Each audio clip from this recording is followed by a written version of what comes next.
Hey, what's going on, guys? Today we're going to be going over the Week 8 slate of games and then an update to the power rankings. This on another episode of Heading into Week 8. It's a bigger bye week. 6 teams have their byes. Not as many games, but we're going to go over them here. Starting off on Thursday Night Football, we got the Minnesota Vikings, who are 3-3 now, going up against the LA Chargers, who are 4-3. Minnesota, you lost to Philly. Not only did you lose to Philly, you lost in embarrassing fashion. You played well, but it wasn't a good game. Carson Wentz had 2 bad turnovers, and your defense didn't really do much to stop this Eagles air attack.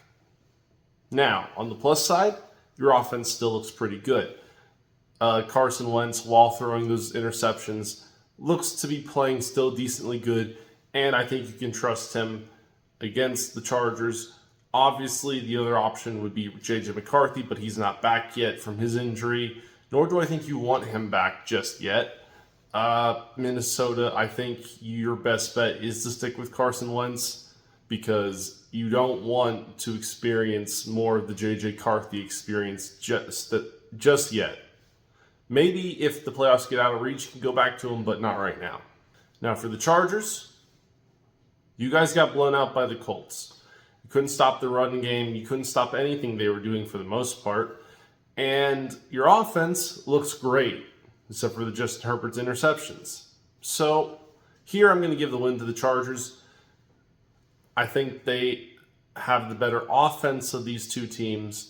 Next up, we got the 1-6 Miami Dolphins taking on the 3-3 Atlanta Falcons. I'm picking Atlanta. The Miami Dolphins look terrible. Their coaching's bad. Their offense is bad. Tua is bad, having thrown 3 interceptions this past week. And their defense couldn't stop anything. It takes a special kind of bad to be blown out by the Cleveland Browns in 2025. On the other side of the ball, Atlanta, how did your offense feel so spectacularly against the 49ers? There's issues there. Is Michael Penix the guy? I'm not sure. You have the skill positions, but I think you still lack the quarterback. Thankfully, your defense is good enough, I think, that you will win against the Dolphins. Next up, we got the 4-2 Chicago Bears taking on the 1-5 Baltimore Ravens. Give me the Bears here. Regardless of if Lamar is back, the Bears have been playing very well the last few weeks. Ben Johnson's figured it out. DeAndre Swift looks great. Caleb Williams looks decent. They are clicking, finally. And I think against a weaker Ravens team who may or may not have Lamar, the Bears get the win. Up next, we got the 0-7 Jets taking on the 3-4 Bengals. And give me the Bengals here. Joe Flacco and the Bengals looked amazing against the Pittsburgh Steelers. I can't pick against them. And honestly, the Jets have so many issues that I can't pick them in good faith. Next up, we got the 4-2 Buffalo Bills taking on the 4-3 Carolina Panthers. Now, a lot of people laughed at me when I thought the Carolina Panthers would have a pretty good season. And you'd be half right. I mean, they're not doing amazing, but they're doing better than last year. And they're going up against the Bills. The Bills coming off their bye, hopefully a little more rest and put together on defense. The Panthers have been playing tough. Now, they had a pretty sad game against the Jets last week, but I think they can potentially give the Bills a run for their money. However, I'm going to pick the Bills to win. Next up, we got the 5-2 San Francisco 49ers taking on the 2-4 Houston Texans. And give me San Fran. I can't with this Texans team anymore. Their defense is good, but their offense is bad. Their rushing attack is bad. CJ Stroud looks awful. It is a dumpster fire that down there in Houston. Now, on the other side of the ball, the Niners are very injured still, so if the Texans get this train wreck of a season together, they could win, but I'm playing with smart money and picking the 49ers.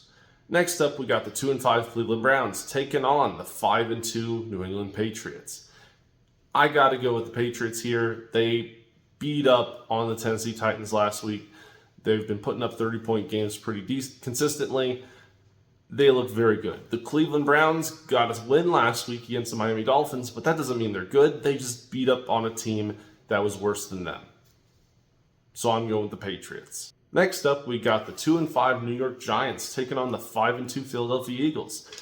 Now, I should be saying I expect the New York Giants to win this game because they beat the Eagles last time they played, but I'm not, because the Giants somehow blew a game to the Denver Broncos, where they were leading in the fourth quarter up multiple scores. Nah, I'm going with the Eagles here. Why? Well, because they're not going to underestimate the Giants. 2 games in a season, right? Clearly, the Giants have issues, but I think the Eagles also have issues, so it could go either way, but I'm picking the Eagles. Next up, we got the 5-2 Tampa Bay Buccaneers playing the 1-6 New Orleans Saints. The Saints are very scrappy. They looked pretty bad, honestly, from the quarterback perspective last week, with Spencer Rattler throwing 3 interceptions, having a fumble. But he did get touchdowns to Chris Olave. There's a lot to talk about there, and it's very messy. But I got to go with Tampa. Even though they did lose to the Detroit Lions quite badly, Baker is a great quarterback. He can get a lot out of his receivers no matter who they are. And I think the Tampa Bay Buccaneers are just a better team than New Orleans Saints. Next up, we got the 1-6 Tennessee Titans taking on the 6-1 Indianapolis Colts. They played a few weeks ago. The Colts blew the Titans out. The Colts are blowing pretty much every team out with the exception of the LA Rams. And I don't think that changes here. I think Jonathan Taylor, Daniel Jones, and that crew just go play the Titans and win again. The Titans have not looked that good, and unfortunately for Cam Ward, that's not going to change here. Next up, we got the 3-1 Dallas Cowboys taking on the 5-2 Denver Broncos. Now, the Broncos have had a bunch of issues on offense. Their offense seems to only want to play half a game, or in last week's case, 1/4 of a game. If they can fix that, maybe I think they'd win this. Their defense is really good. On the other side of the ball, Dallas's offense looked great, and their defense finally showed up this past week against the Commanders. So I got to go with Dallas here because I know their offense will function for more than one half of the game. Next up, we got the 4-1 Green Bay Packers taking on the 4-2 Pittsburgh Steelers on Sunday Night Football, a game I'll be at. I'm going to pick the Steelers here at home. Why? Well, one, because that game against the Bengals hopefully was an anomaly. Hopefully their defense returns to form and actually can do stuff against the Packers in this upcoming week. Their offense looks great. It's probably the best the Steelers' offense has looked in years. On the other side of the ball, the Packers' offense is a bit lackluster these past few weeks, as has been their defense. They had to make a comeback win against the Cardinals last week, and if you're making a comeback win against the Cardinals, there's something wrong. And to finish out the week, on Monday Night Football, we got the 3-4 Washington Commanders playing the 4-3 Kansas City Chiefs. And to surprise no one, I'm picking the Chiefs here. The Commanders have looked rough. They're injured. It might as well be a disaster season for the Commanders, 1 year removed from a great season. And on the other side of the ball, the Chiefs have looked the best they have in the past few years. So I'm going with the Chiefs. I think they'll win, unfortunately, for the Commanders. And that's how the week will end. So with that being said, guys, please like, share, subscribe down below, comment what you think, and I'll see you next time.